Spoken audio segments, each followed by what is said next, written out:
handover for today. So that being said, let's start.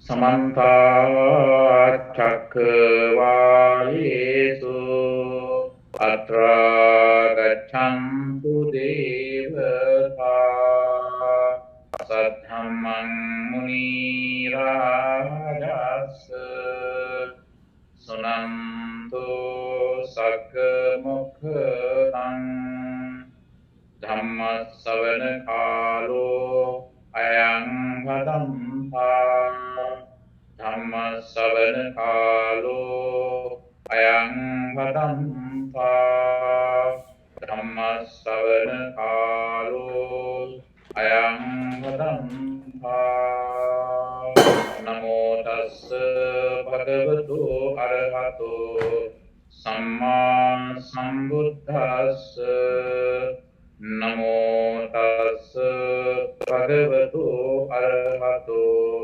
Samma Sambuddhassa Namo Tassa Bhagavato Arahato Samma Sambuddhassa.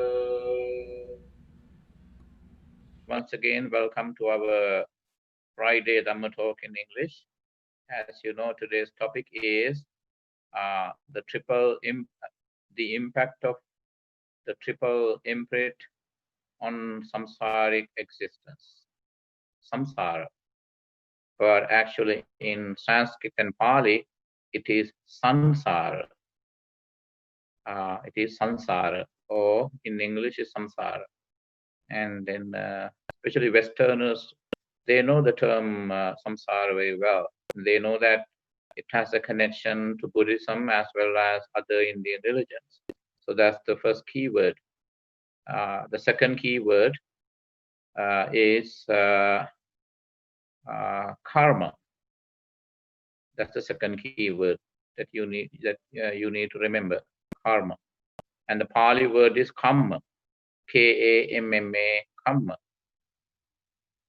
English word is karma. English and Sinhalese and Sanskrit word is karma. And karma as a term does not need any more definition nowadays. People know what karma means. So that's the second keyword for today. And the third keyword is memory. It's memory. Pali word is mataka. M-A-T-A-K-A. Repeat. M-A-T-A-K-A. Mataka. That is the third keyword. And the fourth and last keyword is habit. It is habit. The Pali word is vasana. V-A-S-A-N-A. Repeat. V-A-S-A-N-A. Vasana. And so the triple imprint means even though karma, memory, and habits are considered three different properties of the mind, three different forces of the mind, they are considered one. Hence, triple imprint, hence the triple imprint. So at this point, imprint, we don't have a particular word for imprint in Pali. So all these three words represent three areas of imprints. As you know, imprint means something that is printed so that it remains visible for a long time. And then when it comes to imprints, you come across the nature of imprints in Buddhist scripture. When you draw, so now you are trying to draw a picture in the water. And you are in the beach, right? And you are now drawing you are trying to draw something in the water, like a picture. You carve something in the picture. But you can do that the moment you move your fingertips to the next degree of drawing, and then the first one disappears because the water cannot retain what you draw. So that is, and what if you draw something on the sand? Well, it remains longer, at least up until so that the waves wash it away. And then on the beach, what if you carve something in stone, not in water, not in sand, but in stone? While it remains, it lasts like forever. So that is how the nature of our imprints are. Imprints again is something that we print, just like you print something on the paper. You print things on your consciousness, on your psyche. Well, the psyche is the better term here, on your psyche. But you also have a fascinating Pali word for psyche, actually. That's called santana. Santana. Santana. Santana. So meaning inward. So the imprint means, but at this point we are talking about samsaric imprints. Samsaric is the adjective of samsara. So samsaric imprints means we get certain things printed on our psyche, and then we carry it forward when we leave this life to another one. As long as we run in the cycle or the circle, and so these imprints that we carry printed on our psyche could impact our existence. And then so that is a simple introduction to today's talk, Dhamma talk. Now, the first word that we're going to talk about today is samsara again.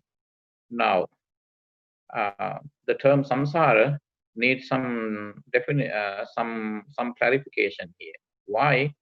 Because the term samsara as a term is widely used in Buddhism, Hinduism, and many other Indian religions like Jainism. Now, there's a vast difference between samsara in Hinduism and Buddhism. So that's the first thing I'm going to explain today. Samsara again is a beginningless cycle of birth, mundane existence, and death. So that's from among many different definitions of samsara, that is the simplest and most universal definition of samsara. The samsara is a beginningless cycle of birth, mundane existence, and death. And again, upon death, we come back in a certain life form in order for us to exist again, just like we did the last time. And then again, we happen to die, and the cycle goes on, and it never ends.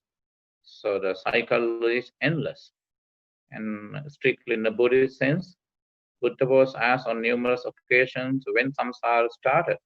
Buddha didn't give a clear answer, not because he didn't know, but because of the fact that it would have paved the way for an endless argument, an endless dialogue, an endless debate over what samsara means.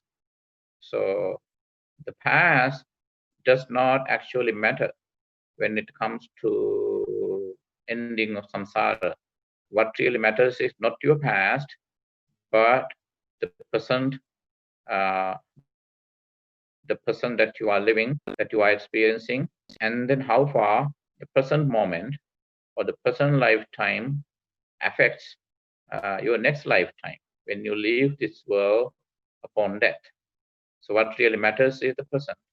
So in order to discourage the people who ask that very question as to when the samsara started, Buddha simply discouraged them by distracting them by saying that what you must do is to focus on the present timeline of samsara.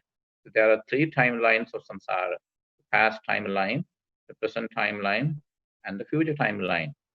So always, and then I'm just using this Pali word, and then this Pali statement in Pali. When I make the handout and email it to you, I will mention that statement in Pali. Right now, you don't have to worry about, about that statement. It will be translated anyway. Anamatagoyam bhikkhave samsaro ubba koti na panyayati. Now he is addressing monks, addressing his audience. Buddha is saying, Anamatagoyam bhikkhave samsaro, O monks, samsara is endless. Ubba koti na panyayati. So that it doesn't have a beginning.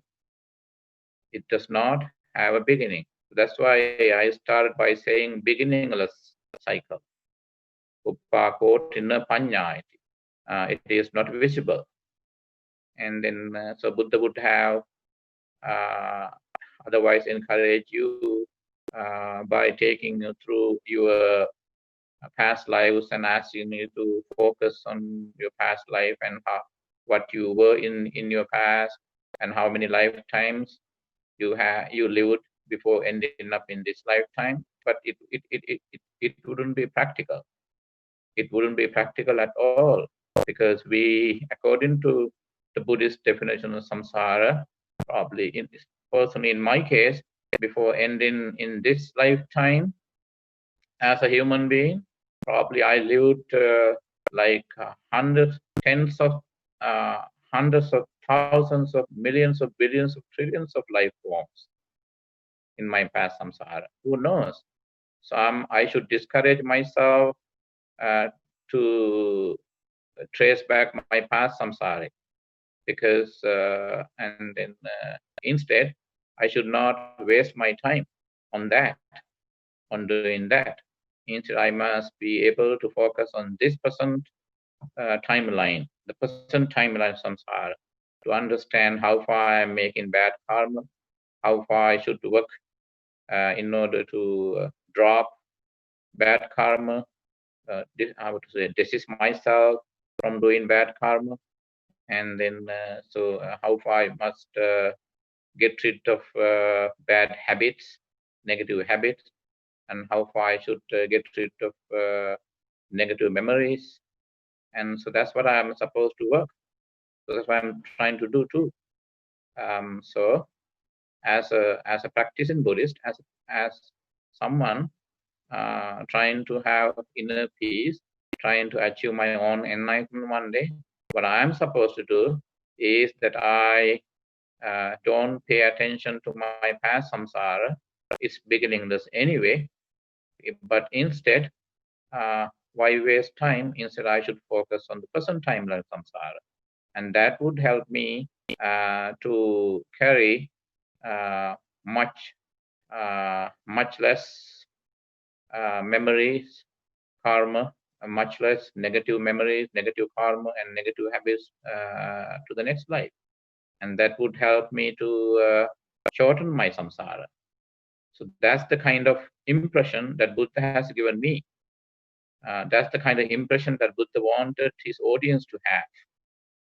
Otherwise, there's no point getting into philosophical, metaphysical arguments into when the samsara started.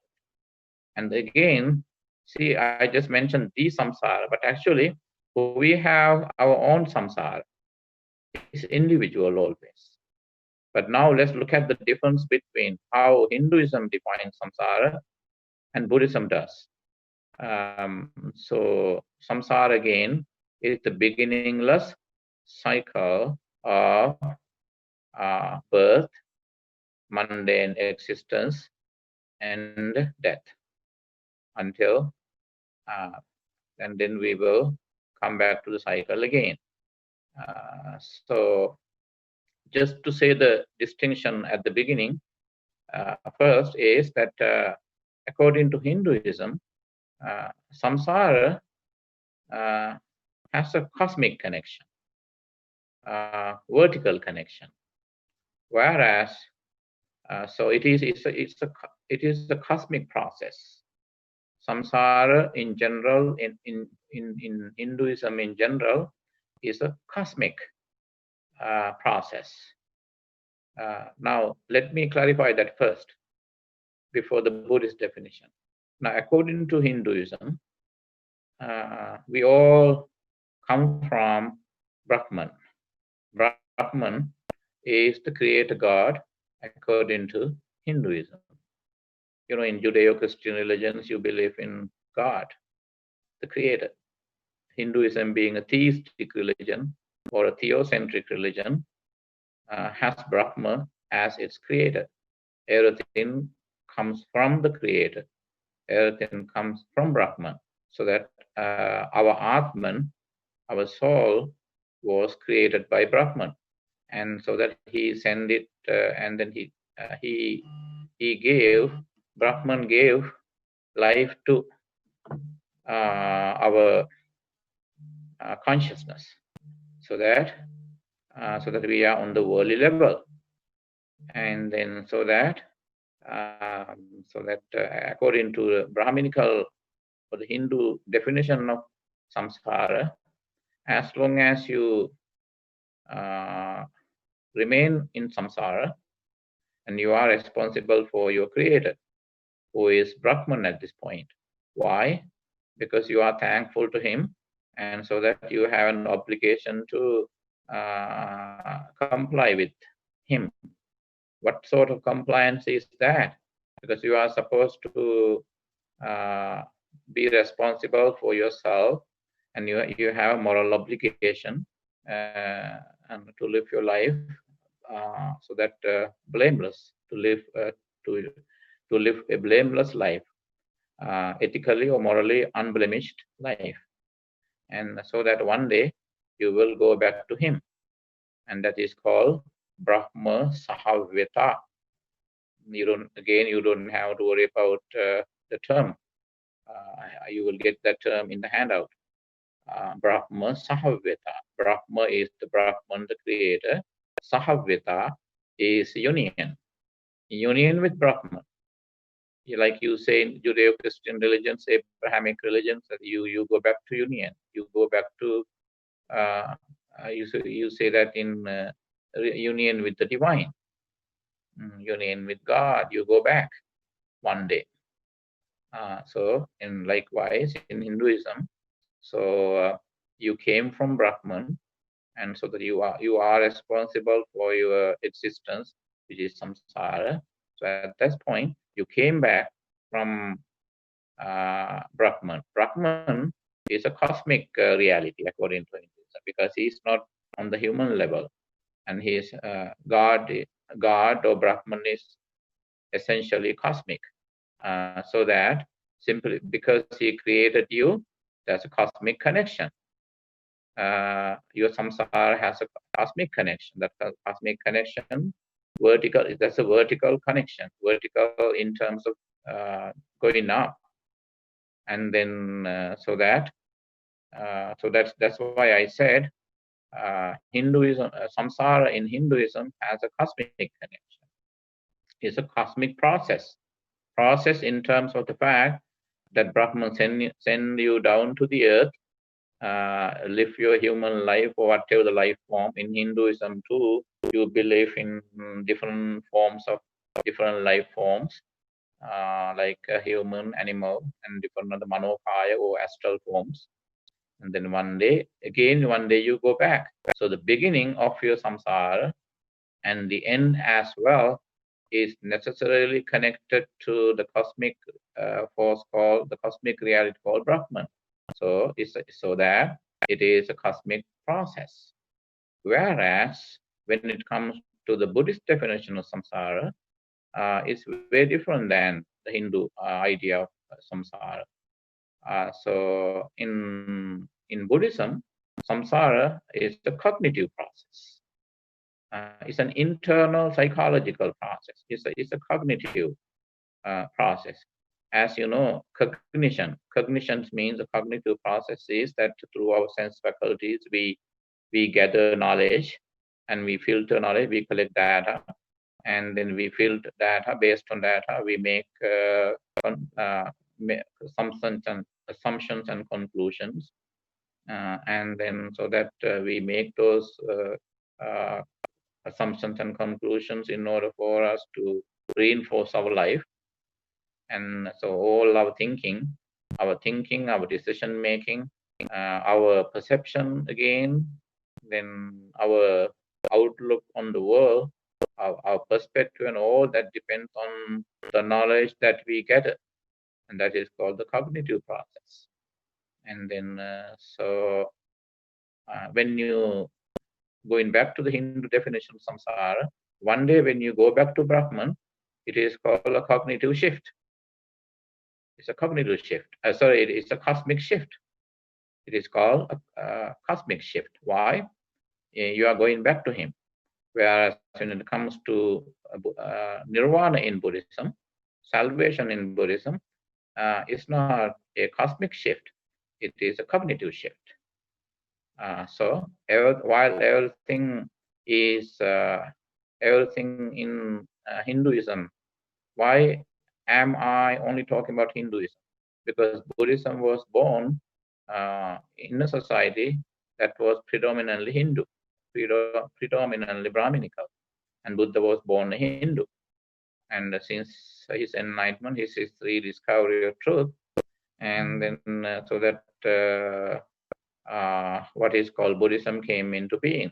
What is called Dhamma came into being. So he was born a Hindu, just like Jesus was born a Jew. So and then so yes, when it comes to samsara in Buddhism, it does not have any cosmic connection. It is not a cosmic process, but a cognitive process. Even the highest, while salvation or vimukti or nirvana in Hinduism is a cosmic thing, in Buddhism, nirvana, even the highest cognitive shift, is necessarily internal. So everything is internalized in Buddhism. It is within our mind. So our existence is within. Our salvation is within. Our nirvana is within. So what we need to focus is, our focus should be on what goes on within ourselves, within our mind, within our psyche. Now that's the difference. Maybe whenever you refer to dictionaries for the term samsara, you may see a general description, general definition like, okay, indefinite samsara, an indefinite cycle of birth, life and death.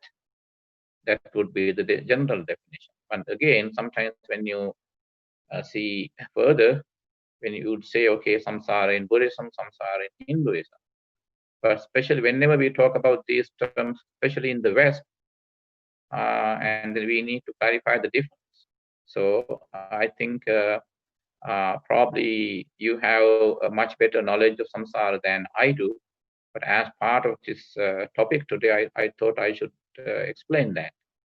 So once again, so what you need to remember at this point is, samsara in Hinduism is a cosmic process, and salvation in Hinduism, they also use the term nirvana interchangeably, but nirvana in Hinduism means Brahma Sahaveta, or your union with Brahma one day. Having wandered the world, you go back to him, and so that is nirvana. And then whereas in Buddhism, samsara is a cognitive process, and then salvation, which is nirvana, is the highest shift in your cognition. So that is some ideas about that's the difference between samsara in Hinduism and samsara in Buddhism. And Jainism, another world religion, um, Jainism is much closer. Jainism and Buddhism are much closer to each other in character because both religions are humanistic. Both religions don't believe in a creator. Uh, and then both religions teach non-violence or ahimsa. But Buddha rejected Jain concept of ahimsa as being uh, unrealistic. It wouldn't be able to practice so extreme. So Jains practice how to say, an extreme form of non-violence. And then it's no time for us to talk about this point because we need to save time. So in Hinduism, in Jainism, uh, the definition of samsara in Jainism is much closer to, very much resembles the Buddhist definition of samsara. So both because both religions are humanistic, both religions are anthropocentric religions. Now, that being said, that is some simple definition of samsara. And then, and then three imprints again. Now, what is an imprint again? An imprint is something that is printed as though on a paper, just like you print words. And then so that we print three things on our psyche. And then that becomes once printed, those imprints become the permanent property of our consciousness. And then, so at this point, what happens? The Buddhist teaching of rebirth, not reincarnation. Rebirth is inseparably interconnected with the Buddhist teaching of samsara. Of course, all the fundamental or the basic teachings of Buddhism are inseparably interconnected because so that when you try to understand the Buddhist teaching of samsara, it is a must that you also have a fair knowledge of nirvana, karma, interdependent origination, and all that. Because all these teachings are inseparably interconnected. Now, again, as you know, what is samsara again? So the beginning cycle of birth, mundane existence, and death, and then you repeat the cycle again. And then this is called rebirth in Buddhism. Pali word is punabbhava, Punabbhava. It's made of two words. Prefix puna means again, again, Puna, puna, plus bhava, bhava, being, becoming, rebecoming, to become again, to rebecome, to come back. That is the Pali word that's called rebirth. But as terms, there's no much difference between rebirth and reincarnation. But again, Buddhists don't use the term reincarnation, except that some Tibetan Buddhists at times use the word reincarnation. So that in Theravada Buddhism, we don't use the word reincarnation. Why? Because the term reincarnation has already been in existence as a Hindu terminology. Whenever you hear the word reincarnation, it means the transmigration of soul in samsara, because soul is an unchangeable entity. It's a permanent entity. So when you say, but we don't believe in a permanent entity called soul in Buddhism, and we believe in conditionally changing, conditionally arising, conditionally changing consciousness or bhavanga. I think that word you are familiar with that too, bhavanga. In our previous Sinhalese and English talk, we use that word. Actually, you took it down for many times. I guess bhavanga, bhavanga, bhavanga. Bhavanga is the subliminal consciousness. It is very similar to soul in Buddhism. But subliminal consciousness is the innermost part of our consciousness. And this is also called a mental continuum. It's like a microchip. You can put a whole library. You can put the entire library of the Congress maybe in one microchip, like a flash drive, a pen drive. So our bhavanga consciousness, or the innermost layer of our consciousness, and then contains, is the one that moves from one life to another. But it is not soul. Why? It is not permanent. It goes through change all the time. How? When you add more memories, when you add more karma, when you add more habits, and when you get rid of some memories, and when you get rid of some karma, and when you get rid of certain habits, it goes through change. So that so it is like the trunk of a banana tree.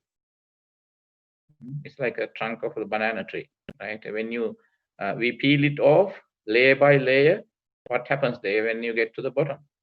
And banana trunk doesn't have a hardwood, right? And you can see the softwood, the soft thing in the middle, and it's edible. You can eat it. Whereas when it comes to a huge tree like an iron tree, so it has a hardwood. So likewise, our consciousness by itself is not something permanent. Even at the innermost layer of our consciousness, once again, as I said, bhavanga, Bhavanga, bhavanga, or the subliminal layer of our consciousness, or in Mahayana Buddhism too, in Mahayana Buddhism you call it storehouse consciousness, because you store all the memories, karma, and habits in that. They call it alaya vijnana. Alaya is house, or storage. ALAYA, long A, pronounced longer R, LAYA, alaya. So that's alaya vijnana. Vijnana is consciousness, storehouse consciousness. It's like the bhavanga. It's the same in meaning, but two different. Mahayana Buddhism, which is we use the Sanskrit term, so that it defines, Mahayana Buddhism defines bhavanga, or that the samsaric, that ongoing part of our consciousness, incessant part of our consciousness, in terms of its role. The role of it is to store all the data, all the imprints of karma or karmic imprints, or imprints of memory, the imprints of habits, habitual imprints. So it's storehouse consciousness according to Mahayana Buddhism. It is bhavanga according to Theravada Buddhism. But in either case, according to both Buddhist traditions, it is not as permanent as it is in Judeo-Christian religion, so like soul. But you come across certain dialogues in Buddhism in which some people try to get Buddha. They ask Buddha whether if it would be okay to call bhavanga, or that part of consciousness, soul. And Buddha just nodded in agreement, but still by saying, okay, but there's a difference. So that consciousness in Buddhism, in my teaching, is not a permanent entity. It goes through change all the time. It is called, and it is well explained in his teaching of Paticca Samuppada. You don't have to worry about the Pali term. Paticca Samuppada meaning in his teaching of interdependent origination. Interdependent origination. Venerable Dr. Rahula, one of the well-known Theravada scholars, calls it the conditioned genesis. Conditioned genesis. Now, Usually in religion, we talk about the Genesis story, right? Our beginning, when we start, when we began our existence, all that. And then according to Venerable Rahula, every moment is a moment of Genesis. We are being recreated every moment. And I love his term as well. That is conditioned Genesis in Venerable Dr. Rahula's terms, or the interdependent origination or dependent origination, Paticcasamuppada. According that is one of yet another fundamental teaching of Buddha. And according to that teaching, our consciousness, as it continues to gather uh, the uh, the triple imprints, or the three types of imprints, imprints of memory, imprints of karma, and imprints of habits, it goes through change. So that it is paticca samuppanna. It is you can still call it soul, provided that you call it conditionally changing, conditionally arising soul. If you really want to use the word soul or atma, and then so that is, and then what happens is those imprints uh, have a big impact on now samsaric existence again. Once again, what is existence again? And it also requires a little clarification at this point. Now, in Buddhism, existence is the existence as a term is synonymous with change. That to accept that to exist means you change. You go through change all the time. Needless to say that we go through physical change, or we age. And then we used to be infants, right? We were the fetus in the mother's womb. Then when we came to this world, we were infants, children, and then teenagers, young adults, and then some of us are in middle age, some of us are in old age. So this means existence is necessarily change according to Buddhism. Now that's how we define existence in Buddhism. So as we can every moment, so every moment we go through some change, and so that is why Buddha uses another term. He borrowed the same word Atman, from his contemporary religious beliefs. That is called Atman, meaning individual soul, as opposed to Brahman, the cosmic soul.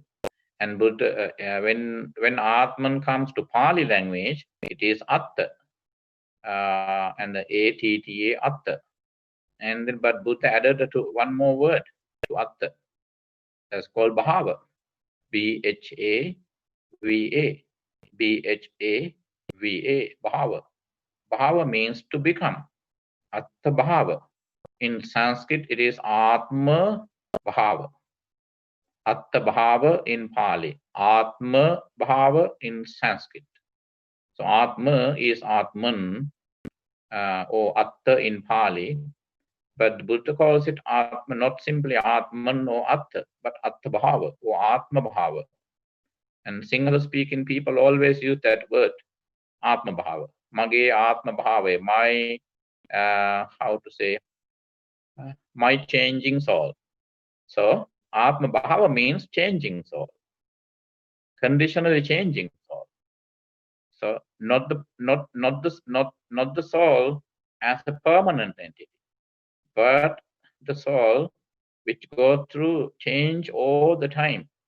It gets more and more layers of karma, habits, and memory continuously, incessantly. And as a result, it goes through change so that it doesn't remain in the same state. It doesn't remain the same. That's what you learn from the Buddha's teaching of interdependent origination or conditioned genesis. So, and then, and Buddha used called Atta Bhava. So that it means changing soul, or re-becoming soul, or streaming soul, constantly changing soul. And you come across waterfall analogy in Buddhism, and that is widely used in Buddhist texts to describe Atma Bhava. A waterfall is born up in the mountain as a tiny stream of water, and so that other streams would feed it. And then all of a sudden it falls off a cliff. As it falls off a cliff, you don't call it a stream of water. You call it a waterfall. As the water falls down off a cliff, it becomes a waterfall. And then what happens? Then it starts flowing again along the valley, and then you call it a river. And at times at times it gets swollen, at times it's thinner, at times it's noisy, and when it hits a platoon and flat land, and it becomes like it continues to flow, but very slow. At times it doesn't. It flows so slow that it almost becomes like a still water, a body of still water. At that point, you call it a lake, and then again it starts flowing again, and it continues to flow along the between mountains, valleys, and then forests, and all of a sudden it hits the ocean and it disappears.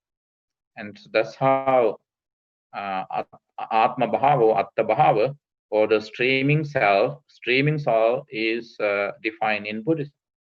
And then that is called, as that body of water takes different names and different forms, starting from a stream, a tiny stream up in the mountain, and then again becoming a waterfall, and then swollen river, noisy river, still body of still water, etc.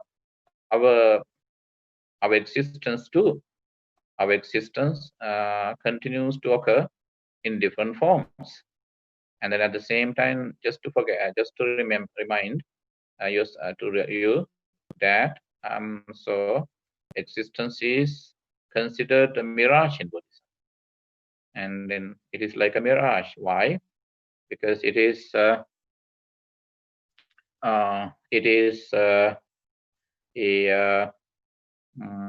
change. It's not fixated anywhere. It continues, so that existence and change are synonyms in Buddhism, Buddhist terminology corresponding to samsara. And then, so that being said, let's look at the first imprint, first type of imprint. First type of imprint is a memory. Now, what is a memory? A memory, karma, and habits. What is a memory? Now, so all these, once again, just to say, all these three imprints are considered, they are inseparably interconnected, to the extent that you may call it the triple imprint. So a memory, of which the Pali term is mataka, M-A-T-A-K, mataka, memory. So, biologically, so you are speaking, you have your brain cells and then memory cells. So that when someone is brain dead, so that when someone is brain dead, they can remember anything. When someone has been declared clinically dead or brain dead but still alive, they can't remember anything. But actually, they can remember anything means the outermost layer of their consciousness, sensory layer of their consciousness has already shut down. It's already off, turned off. That's why they can remember. But even as I mentioned in some of our previous talks, so that even a brain dead person, a clinically dead person, still remembers things. But the only difference is he can come back to life and say, "Hey, this is what I remember." But they do remember uh, within, but they can share their memory, so that even if the brain is dead, memories never die. So, and oftentimes people ask me, probably you might have been asked as well, as to whether a brain dead person doesn't carry any memories to the next life. Based on the biological condition, biological basis of their memory, they say that. But according to Buddhist psychology, even if the brain cells are dead, and people never lose their memory. That's why so that it remains part of your consciousness. And then, so in order for function, memories, matako memories need the brain cells. It needs the brain. So otherwise, memories never die with the brain is now dead. Even though the brain is dead, even though someone is being declared clinically dead, their memories never die. And that's the Buddhist definition of memories. And second one is karma. Of course, we have had lots of dialogues on karma. But once again, what is karma? Chetanaham bhikkhave kammang vadami. Chetitva kammang karoti kayena vachaya manasa. Again, don't worry about the Pali phrase. So Chetanaham bhikkhave kammang vadami. And that's how Buddha defines karma. Karma is volition. Karma is your volition. Karma is your intention. It is your intention that is chetana. Cetana. Chetana. Cetana. Chetana is volition or intention. Your intention is karma. Unless your action involves no intention, it does not produce any karma. So that it has to have intention. And that is karma. And then, so once created, karma becomes part of your, it gets stored, it gets printed on your psyche. And that's the second type of imprint, karmic imprint. So that karmic imprint can affect our life positively or negatively. And at the last thought moment, according to, according to Buddhism, any being, any individual, any living being goes through what is called the last thought moment. Chuti chitta, C-U-T-I, chuti, C-I-T-T-A, chitta, chuti chitta, last thought moment. That is the last thought that we have before we breathe our last breath. And during the last thought moment, a certain karma pops up to the surface level of our consciousness and triggers our next birth. It triggers our next birth. But some people remember, but you also, karma uses memory in getting itself activated. For example, let's say someone is dying, and then he is a serial killer, and then he remembers how he did. At times, he simply remembers that he murdered a number of people. At times, he doesn't remember the very act of killing. Instead, he sees blood, and he sees the murder scenario. And at that point, he is using his memory. And so that's why I said memory, karma, and habits are inseparably interconnected, because they are mutually supportive.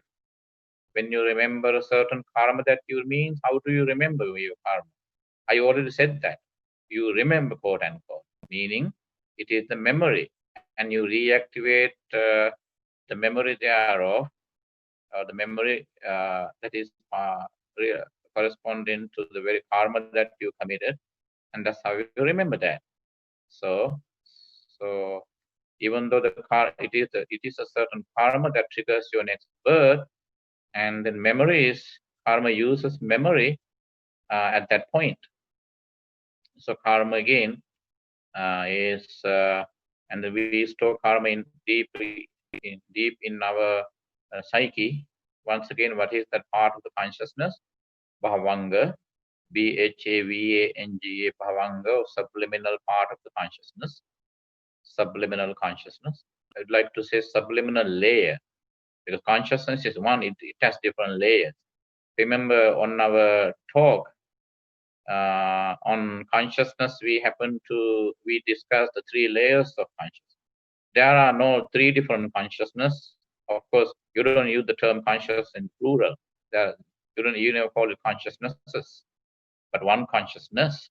It has 3 different layers. Remember the bhavanga, or the subliminal layer that we have been talking about, and the sensory layer that we use with the brain cells, and then we need our brain and heart in using that, and we use our sense organs when our consciousness functions or streams through our sense faculties, through our eyes, through our ears, through our nose, through our tongue, and through our skin. And we call it sensory layer. That is the outermost layer of the consciousness. And also there's a middle layer, the threshold layer. Remember, we dream during the day. We create feelings in the middle layer, or the threshold layer. At night, we dream on the middle layer, middle layer of consciousness. So those are the three layers of consciousness, in case some of you never happened to learn that before.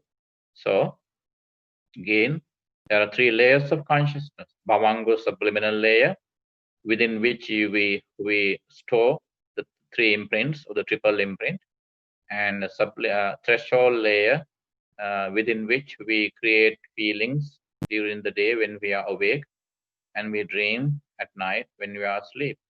And outermost layer is the sensory layer, and on which we create, we continue to perceive the world. We gather data, information through our sense faculty. So then, when it comes to the last thought moment, and then karmic imprints has the biggest role during the last thought moment. So that is why it is highly encouraged in the Buddha's teachings, that in case you have committed, you have made bad karma, you may never revisit them ever. Why? Every time you revisit bad karma, you multiply them, you reactivate them. Never to do that. Instead, you have to distract whenever you happen to remember the bad karma you committed. Whereas, every time possible, you must revisit the good karma you have made. Why? Just in the case of bad karma, the good karma too, in the case of good karma too, every time you revisit the good karma, you multiply it, you re-enhance it, reactivate it. And so that is called, so that's a form of meditation, because, this monk would always like to give you some practical applied stuff too, right? And then practice what is called Chaganusati meditation. Before I forget, I must say that right at this point. Chaganusati. Chaganusati means CAGANUSSATI, meaning recollection on charity, goodness. You meditate on the good karma you have done. Always good to do that. Always it's advisable to do that at bedtime. People go to bed at night, tired, feeling angry, frustrated. But at least, in case you couldn't do anything good during the day, think about some good thing that you did in the immediate past, and then think about that and meditate on that. And you could, hey, I happened to talk to someone, and they were frustrated and they were going through some hardship, and then I spoke to them, or I talked to them, and so that they were so happy the way I spoke with them, And they even complimented me by saying, hey, you made my day. And so that at least a simple word that you spoke for someone, a word that you spoke, uh, made that made someone happy, and you can meditate on that at night. So that is called Chaganusati meditation, or meditation on uh, the goodness that you practice, anything good that you did during the day. And that would help when you make a good habit in your daily life, when you make it a bedtime practice, and so that it would help you to, so that you can program your consciousness. And then when you do that meditation, and then probably the last thing that you send down to your subliminal uh, layer of your bhavanga, your storehouse, is that pleasant feeling out of that you created out of your help, simple help to someone during the day. And when you adopt that good habit, and probably that will come to your rescue during the last thought moment. So that is about the karma, second imprint. And let's look at the third imprint. That is the habit. And what is the Pali word for habit is vasana. Once again, what are the three words, Pali, the three corresponding words to the three types of imprints? So kamma or mataka, M-A-T-A, mataka, is memory. And K-A-M-M-A, kamma in Pali, of course, in K-A-R-M-A, karma in Sanskrit, is for karma in English. Karma is a Sanskrit, is an English term anyway, just to say again. And then habits. So there are different terms for habit. To me, the best term, the best Pali word for habit is vasana. V-A-S-A-N-A, vasana. What is vasana? Uh, by the way, vasana literally means fortune, luck. Just the reason why I call vasana habit. So vasana is habit. Vasana literally means fortune or luck. Good luck, good fortune. That's what vasana means. Now, how do people tend to create new habits? Because when people find something interesting, something more interesting than anything else, given the moment, something more interesting, more fascinating, something they find mandatory or conducive to their daily life happiness, they start doing that. And when you enjoy that, you feel like doing that again and again. Unless you do that, you don't feel happy. And so that is how you create new habits.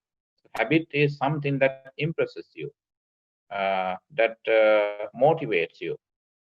Uh, uh, Something, whether good or bad, when it motivates you, when it fascinates you, when it gratifies you, when it keeps you happy, it's called it. Then it becomes habit. So that is how you create habitual imprints of habit. Now, according to in our day-to-day life, habits have a bigger impact than karma. Why? Because once created, karma becomes karma remains deeper in our bhavanga or in our storehouse, whereas habits always remain on the surface level. Why? Because you repeat the same thing again.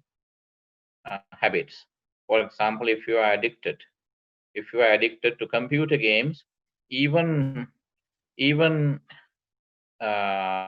when you are doing anything, and then so that you are playing the computer games in your mind, in your head. So that's how it is. So, and then why is it still called vasana? Vasana means good fortune or or luck. Vasana is luck, fortune. And then those who during our mundane existence.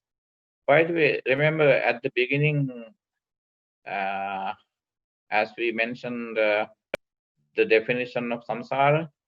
So beginning cycle of birth, mundane existence, and death. Mundane. Why did I repeatedly call it mundane existence? Mundane as opposed to super mundane. Like world, mundane means worldly, and super mundane means beyond mundane, anything mundane, that is transcendental.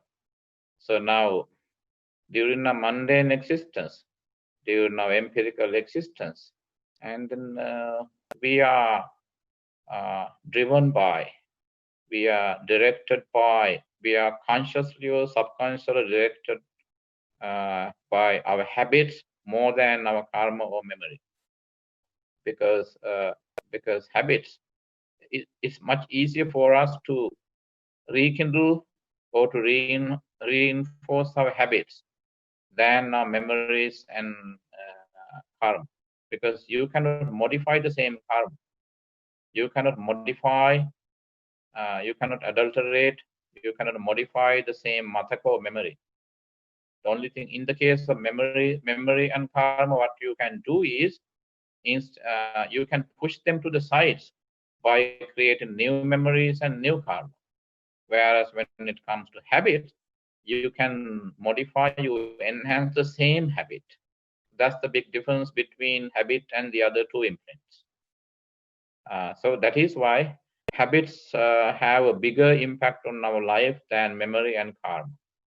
So there are stories of habit too, because according to the definition of the character of arahants, there are three grounds of enlightenment in Theravada Buddhism. You can become an enlightened person either as an arahant or a member of the Buddha's audience, or by listening to the Buddha's teachings. So you become a disciple Buddha, Savaka Buddha, Sutta Buddha, by listening. You get enlightened by listening to an only enlightened Buddha, meaning you are reading. You can become an arahant by listening, means by reading and studying Buddha's teachings, even though Buddha is not physically here. They are called arahants. And second type of enlightened beings are Pacceka Buddhas, or one-way Buddhas. And they enlighten themselves all by themselves, but they are unable to share their enlightenment with others. Hence one way, Pacceka. And the third type of enlightened beings are all Samma Sambuddhas. Those who also, like Pacceka Buddhas, they enlighten themselves. They achieve enlightenment all by themselves, but at the same time they are able to enlighten others as well. So they are Samma Sambuddhas. Now, those are the three grounds of enlightenment. Now, when it comes to so sorry about saying all those extra things, going extra mile to say that, because at times we need to incorporate more ideas into the mainstream topic here. So, and Buddha says only the all Samma Sambuddhas are not affected by habits, samsaric habits. Pacceka Buddhas do, Arahants do. I think, remember once I talked about the behavior of a certain Arahant, remember? And then, wow, there was this Upasaka or lay person invited this monk to his house for lunch, dana. And then they had to go through a paddy field. And then, so that they had to cross over a narrow body of water that is called watercourse. That's how you irrigate the water for the paddy or rice cultivation, paddy cultivation. So that there was a wide watercourse, and then so that this monk, and now the layperson was walking behind him. It was too wide to jump over, but he did. He jumped over the watercourse, and then so that the man was upset, and he thought it was unbecoming of a monk to jump over like that, and so that but he kept quiet. And then there was another. Then they came across in a few minutes. They came across another watercourse, and that is a narrow one. It is very much narrow. It was too narrow to step into and then cross. But instead of jumping, what he did was the monk just jumped with lots of hardship, lots of difficulty. He got into the water and then crossed. It was too narrow. It was too narrow to get in, to cross. But he should have done that during the at the previous wider watercourse. But he didn't do that. But this time the man was confused, and then he thought to himself, well, this monk shouldn't have jumped over the first one, and he should have easily jumped over the second one. Why this? And then he couldn't wait anymore. He just asked, "Sir, why did you do that?" And he explained the monk's behavior. And then he said, "If I jumped over the second one as well, and when I jumped over the first one, you decided not to offer me any material requisites other than lunch, food. And then if I jumped over the second one, and then I would lost my lunch as well." And then the man was even more confused and thought to himself, and okay, this monk, even though his behavior is not so acceptable, but he could read my mind. And what happened? So he was an arahant, but he had carried a certain habit that he used to have many millions of lifetimes back in his remote samsara. In his past samsara, he was a monkey. And then he had carried his monkey behavior into this lifetime. So that is one simple example.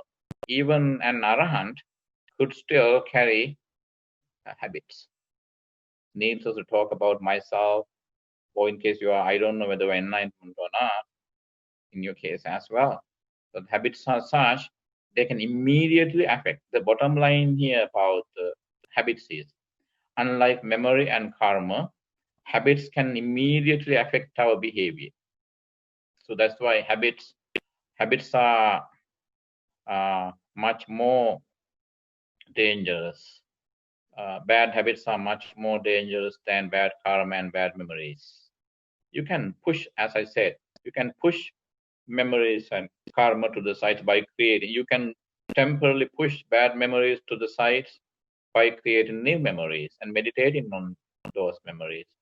You can push the bad karma to the side by creating new karma. But in the case of habits, it is difficult in the true sense of the word to push the habits to the sides in order to create new habits. So that's why most of the time we carry habits of imprints to our life. And then how we do that is now. So the habits are based on negative habits come from fear, phobia. Positive habits, so I would like to say active habits and passive habits. That's a better pair of terms. Passive habits come from phobias, and active habits come from mania. By the way, again, phobia and mania are good and bad habits when they are in the red zone. Remember, in one of our previous talks, we talk about when certain habits cannot be reversed is when a certain bad habit is or a good habit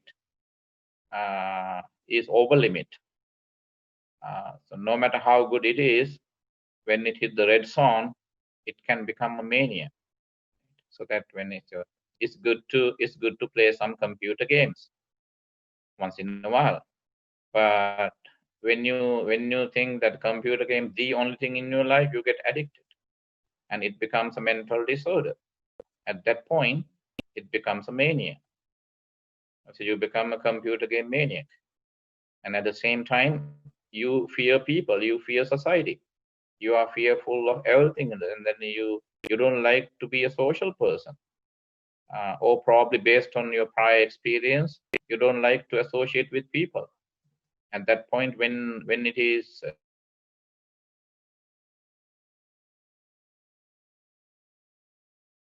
a phobia, so that you are then driven by phobia. A phobia is also could be a mental disorder, even though in Buddhism we don't label it mental disorder, because to a certain extent, as long as we are not enlightened and we have some weird behaviors anyway, and that Buddha calls that, and you come across certain statement that corresponds to that. Sabbe putujjana ummattaka. All unenlightened average people have some kind of mental problems. Ummattaka means lunatic. Ummattaka literally means lunatic. Lunatic. So people have problems, but still we need to. What we need more time to deal with our bad habits, because we carry the bad habits forward. Even again, why? This is very extreme. It's more difficult to deal with habits than memory and karma. It's like just to remind you for the third time, one more time, that memories can be pushed to the sides by new memories. Karma can be pushed to the sides by creating new karma. Whereas when it comes to habits, it's extremely difficult to push the bad habits to the sides. And even in the case of good habits also, to you it is a good habit, but actually, universally speaking, according to Buddhist psychology, when a good habit, when it is too much, is not a good habit anymore, because you become a maniac, like a computer addiction to computer games, to casinos, uh, and then so that someone who could be a womanizer, could be too much after casino. Someone could be too much after games, alcohol, and all that. And so that you develop, you create a new bad habit, and then you carry that forward. And then again, so that the habits can have, even our past life habits can uh, affect our life. I mean, our life during this lifetime too. One, before, because time is running now, we only have 10 minutes. In case you have some questions, I must let you ask some questions. I know some, I think 2 people, and so that they live in the US. They can drive. When they drive, they can drive parallel to a 18-wheeler truck or any truck. And then based on his past life reading, one of them is from Sri Lanka. And then when he was riding a foot bike, and then when he was pedaling a bicycle, and then he was crushed to death. He was run over by a truck, and he carried that phobia forward. And then in another case I know, in a different case, so that he had pain on his left shoulder, and there's a birthmark there as well. Why? In his previous life, he died. He was shot to death, and then one bullet hit his right shoulder, and he saw that before he died. He saw the injury. He saw the wound. He saw the gunshot wound, and he created an imprint out of that. Oh, I was shot. This is the way, because that visual imprint gave him that birthmark on his right shoulder. So that's why visual imprints have a bigger impact on our life. And so that's why always we are encouraged to meditate. In case you have this social, so someone had, in the meantime, a question popped up on my screen: how to deal with social phobia. People have that actually, because phobia is also a habit. Then actually you need to meditate, and you need to do some journaling. You have to journal your phobias and manias. Keep a diary, not a diary, like keep a journal, and then so that watch yourself for like 3 months. 3 months, how you respond to situations. So it could be maniac or phobic. What happened to you whenever you hear about the computer games? How excited you get, and then how happy you get. And when you think about going to how to say do a presentation in your school or college or uni, and see how trembling you are, how scared you are, and then write it down, and then go through that, and make some time, like average 20 minutes, and meditate on that. By sitting in meditation, make a firm resolution that you will not surrender to that habit, and then you need to meditate that too. And then you can read that, you open up that scenario in your head with your eyes closed, and purpose to run it, purpose to run the whole scenario in your head.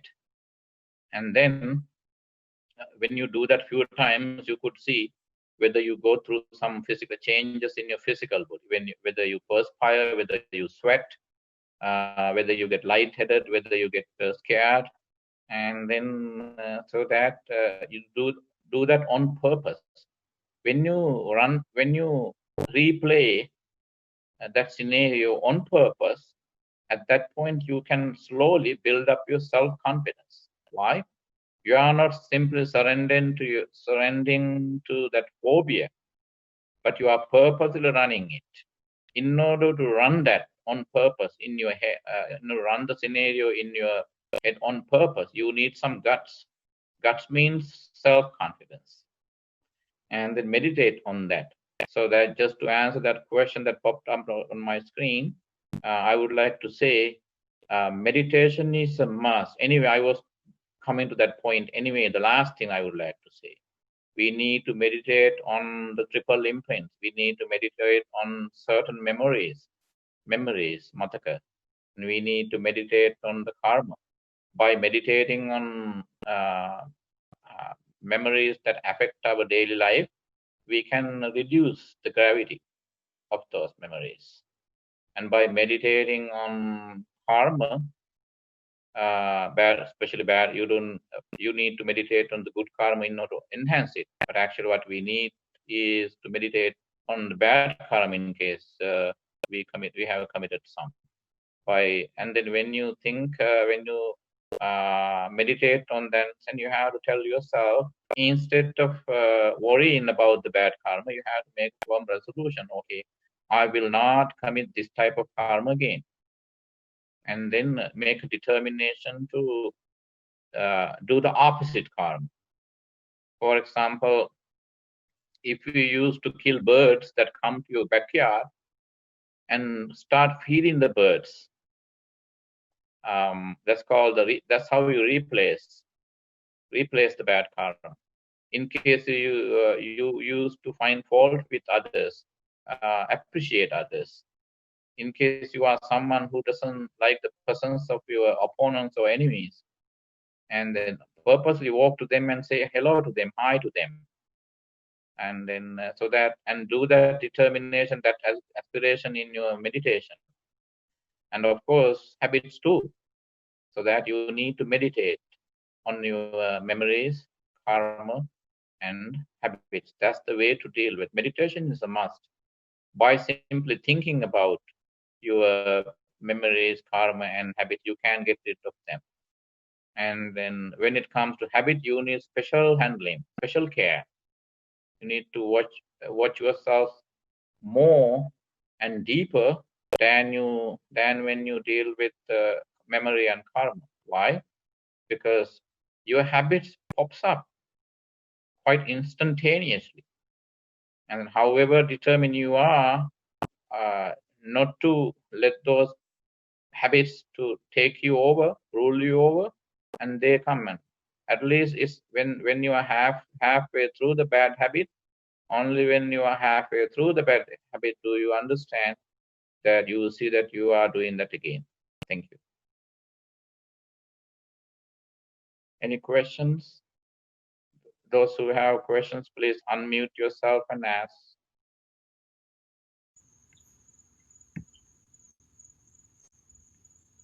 Hello? Yes, Greg, I hear you. Yeah, I don't remember, but remember the Kalama Sutra. Wasn't habits one of the things that they said don't do? That's bad thinking. Yeah, don't do. Yeah, don't do simply because the tradition or the society or the peers say that. Right. So That's habits that's it. That's are how we. programs written in the Mhm, past and implemented today, and we're not even thinking about it. exactly. Yeah. That's right. Yeah, that's a very critical question that needs to be asked actually, because Mm-hmm. sometimes when it comes to our culture, tradition, religion, beliefs, actually they continue to affect us, our existence negatively. Right. And the reason they're so So difficult is because they're not conscious. We've got to find how. exactly, Yeah. that's right. Yeah. Yeah. That's Actually, cool. that's what the Kala Masutta, that's the type of message that Kala Masutta delivers. Right. Mm, yeah. Because I know the people have cultural bias, religious bias, spiritual type of bias, and all type of biases. Actually, what planted those biases and habits in our head? Religion and all our beliefs. Mm-hmm. So that's when it comes to our psychology. So in fact, when it comes to our, how to say, a shift in our understanding, our comprehension, at certain point we need to drop lots of areas, cultural, religious, and social areas in our that would otherwise that have negatively affected our way of thinking. We need to clear those. And based on the Kalam and many other few other sutras, and Buddha said the same thing. When you go to a different land, especially he advised monks, monastics, or those who spread the Buddha's message. When you go to a different land, first feel the pulse of the people in the new land, new landscape. Understand their way of thinking. Explain the Dharma in a way that they can digest it. Don't transplant your cultural beliefs onto the cultural body of the new land or the land that you are now going to live or reside in. So that's the type of meaning. You need to filter knowledge. You need to separate knowledge from all types of biases. For example, as a monk, um, so if I give a cultural discourse of the Buddha's teaching, thereby I'm not sharing anything with you. I'm simply sharing, but still it's not beneficial to you, right? Because why? Consciously or subconsciously, what I am doing is I am trying to impose my biases upon you. Mm-hmm. So that's the message you get from the Kalama Sutta. Mm-hmm. And in fact, the it reminds me of the scientific method. Like 1,000 years Yes, before it was actually supposedly invented. Don't believe all this crazy stuff. What's actually happening? And exactly. Yeah. So that's why Yuddha was faced with lots of opposition from different people and different religions because of his reasoning. And the Buddha said, use your reasoning. You must be able to reason out. yeah, I like that. That's why he faced the opposite. Yeah. Mhm. So, and then while the intellectual, some people accepted his teaching, some were opposed. Some didn't like even his physical presence. Why? Because they felt threatened by as you said, that's his way of his method of reasoning or the scientific method, the Kalama Sutra. Yeah. And the fascinating thing is, it's all about for ourselves individually. Individually, we can do what is called self psychoanalytic Right. teaching. But nowadays, you hire a psychologist for psychoanalysis. But actually, meditation is a technique of psychoanalysis. It's called self-psychoanalysis. You analyze your own cognitive behavior, and you learn what to drop, what to leave, what to enhance, what to carry forward. And that takes but a while. Again, it takes a while. At times, it takes the whole lifetime. Yeah. And during Buddha's time, some people, their habits were so intense. And at times, Buddha would simply smile and say to them, okay, try your best, because it would take more than a lifetime. But it's always worth trying. Yeah. To the extent that we try, we are able to transform ourselves to that extent. And nothing is impossible, because Buddhism is not a fatalism.